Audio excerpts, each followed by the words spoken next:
Ake umphonasi ke umpokabiyela konke nje abantu abasebhizinisini ke abalwela uquko lomuntu omnyama bese kuzothi ke ulwele nabantu abasehlabathini ukuthi ke thina sehlabathini sikwazi ukuthola amathuba omsebenzi.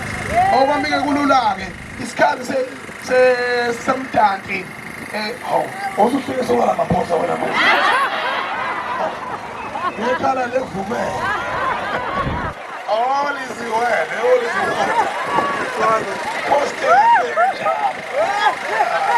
Yeah. Post nonsense.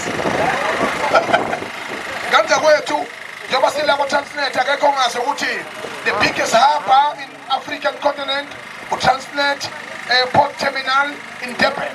Iyona nto isigora ukudlula wonke amaport akhona lapha kwaloliwe. Sakhuluma baba bethu bazi ukuthi basebenza kwaloliwe, basebenza emkhunjini, basebenze ey'timeleni zakwaloliwe ngoba impahla bayifika ngemkhumbi igibela amagusu ihambe iye la yakhona. Obaba begqilazekile kodwa bayakha imizi yomkhulu. Nempepho eyishiswe ekhaya kwakuyimpepho yokuthi shisa ukuthi sifuna ukuyosebenza, hayi ukuba usomabhizinisi. Lento yokuthi sibe namadlozi azokusebenza angazi ukuthi umnotho uya-ownwa isilimazile ngani zakwethu.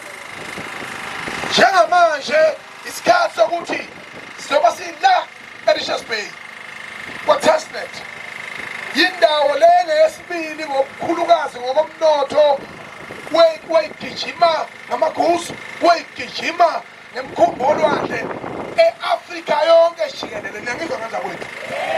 Kodwa bangokubuza ukuthi yonke umnotho walapha umuphi umuntu omnyama ombonayo owuntanga kamatsepe nangamandla othi wabenefitha ungowaseKingfetshwayo, ungowaseBay, ungowaseMadlanzini, wakhuliswa uTransnet usebenza khona okhokho bethu othi use-multi-billionaire. Ukhona noyedwa akekho phansi ngemgodoya abantu bathethe phansi phansi ngemgodoya corrupt phansi funa sicaciseke lokhu. Hey we-Transnet nejwayele obaba bethu ababacela imisebenzi kimi befaka ama-CV, sifuna ukuyi-owna yonke inkampani thina njalo. I-transformation of economy ayizange yenzeke ngo-1994. Into eyenzeka sanikezwe igama elithi democracy lokuthi sesikhululekile, sabuza njengayiboshwa kade iphume ejele ngoba vele siphethwe amabhanki into Mandela. Emva kwalokho wasuka lapho akungaba khona i-period, angisho umuntu abelungu wafanele bexoshwa, ayizange ibe khona i-period yokuthi u-10 years aku-empowerishe abantu abamnyama abanentshisekelo yebhizinisi nabalifundele ibhizinisi ukuthi sishere kanjani nabelungu kanye namandiya siye phambili. Kunalokho amandiya ngobuhleva bawayigijimela khusha azoyiphozishina aba unombolo 2 after umlungu. Angazi abe kobani ukuthi awunombolo 2 after umlungu. Umnotho aphaphaza omama bethu, aphaphaza obaba bethu, aphinde futhi abelungu baqhubeka bacindezele umuntu omnyama. Uhulumeni into ayenzile iyodwa yokuthi aqhaphaze abafowethu nodadewethu, abanikeza amathenda ekuthenini bayi-BE. Kodwa futhi mawubuka ukuthi usuyitholeleka ithenda ka-100 million noma ka-50 million, yonke into ozoyidinga ikwi-private sector. Ngisho impahla oyigqokile khiphiswa abezinsi. Umnotho, imishini, akekho noyedwa umuntu omnyama o-owna izinto ezenzeka kwi-private sector onemayini ehlabathi mawukhanda umgwaqo, onemayini ekudla. Umuntu omnyama ugcine ethola amasenti angathi shu ahushwa ebulawe ludoti. Abelungu bephesheya bengonomnotho. Njengamanje ngizoba simi lapha asidlali ngonyama mfowethu nethimba lakho lonke elikhona la sicela umphakathi ungapheli amandla njengamanje aseze ukumasha nje ukuthi siyagijima esitratini sesimashela inhloso siyamasha siyawina siyangena siyasebenza siyaphatha into ebalulekile ukuthi abaholi abanjengawe Ngonyama ungazoni ungoni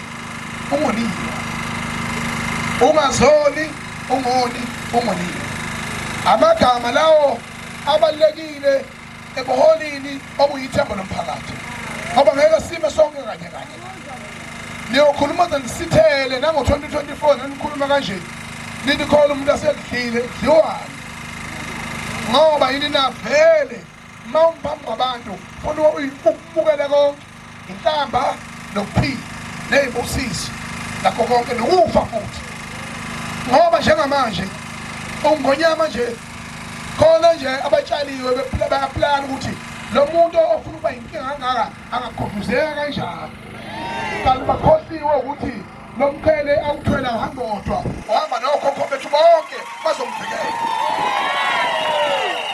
ngaphezu kwalokho ngishike nganza kwethu lo 7 days nayo yonke imemorandum endophela sicela ukuthi ungaphela u7 days uguquko lengeziwe abaholi abacorrupt they must back off phansi ngabaholi abacorrupt phansi bese kuzothi amathenda aphuma ngongekho emthethweni leyo nto ayigcine ngci njengamanje ngaphezu kwalokho laba kufanele bexoshwe bephelezele lezi ikhulu lezi eyibolile akungasali izamba lelibolile lizobulisa amanye usak babe ngempela-ke manje bese kuzothi bese kuba noguquko olungezungabazisa sidinga abantu bakithi abamnyama bazophatha bethole imisebenzi ngokwebhizinisi baphinde bathole umsebenzi ngokuqasheka futhi kulolo hlelo zocela ukuthi usihlalo we-North Coast Workers Forum abe khona ukuze siqede ubugebengu bokuqasha ngehlobo nozwelo nokusizana kanye nokulalana ngoba angibazi ukuthi lemthonde emngaka nikhwela ngawo umuntu osebenza lapha niyithatha lemthonde emngaka uyangena umuntu uyakhwelwa uyasebenza uyakhwela leli dimoni elilenzayo la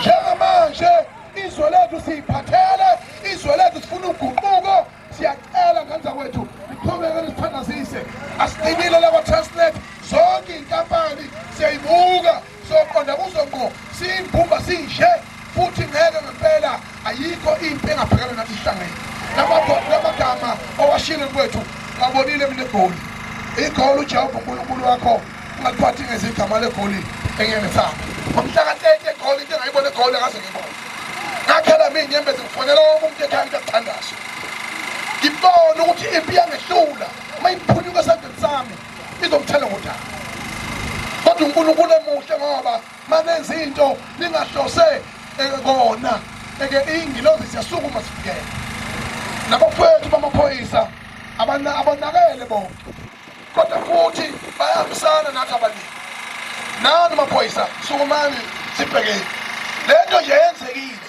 yokuthi kusuka umuntu le eLondon ebulala umkakhe ney'ngane zakhe azi ukuthi indawo ezoqasha yokuchanasa i-South Africa ukube besingamashi thina siphaphamise amaphoyisa nohulumeni lowo muntu namanje ngabe sadukile kodwa ngenxa yokuthi benimazonzwane bantu bomthetho kwatholakala fast lowo muntu yaboshwa inja ebulela umfazi ney'ngane zakhe ayiyi kube eZimbabwe ize South Africa basijwayela kabi laba bantu ngakho-ke njengamanje inkankane nenkankane alithi msudi yangakubo njalo phansi ney'khulu zobugebengu phansi siyacela-ke nosomabhizinisi niwahlisa phela amawindi masibingelele ema-tollgate siyacela bafethu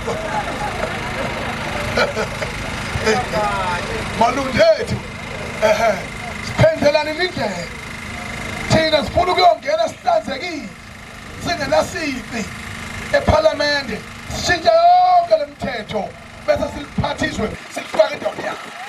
Siyakhala manje. Ekhale. Elethiswe. Elethiswe. Usubona bango. Wanuba. Elethiswe. Elethiswe. Usubona bango. Wanuba. Give me points. 8 points. Someone. Ah, praise. Give me points. 8 points. Seven. Yeah. Okay, give me points. 8 points. Someone. Ah, praise. Okay, give me points. 8 points. Seven. Yeah. Ah, no better. Yeah. Points. And yeah. Ah, no better. Yeah. Points. And yeah. Ah, no better. And yeah. Points. Oh, And yeah. ah, no better. And yeah. Ah, no better. And yeah. Ayakasalayeza makuphela 7 days ayakasalayeza ukufika kwethu ngoba ngwelungelo lethu ingalo mthetho yazi siyakwazi ukuhlangana sibone ngqo la kunenkinga khona Kunjani. kodwa ukuhlonipha sihloniphile kuhle kodwa ngesisalayeza amaphoyisa ngesisalayeza siyabona kunikeza sinijibisile kufana Abasha. Bafowethu siyabonga ngeke nimshayele inhlombo macengwane. Kukhona ukuthi ube yigagu lokho akwazi.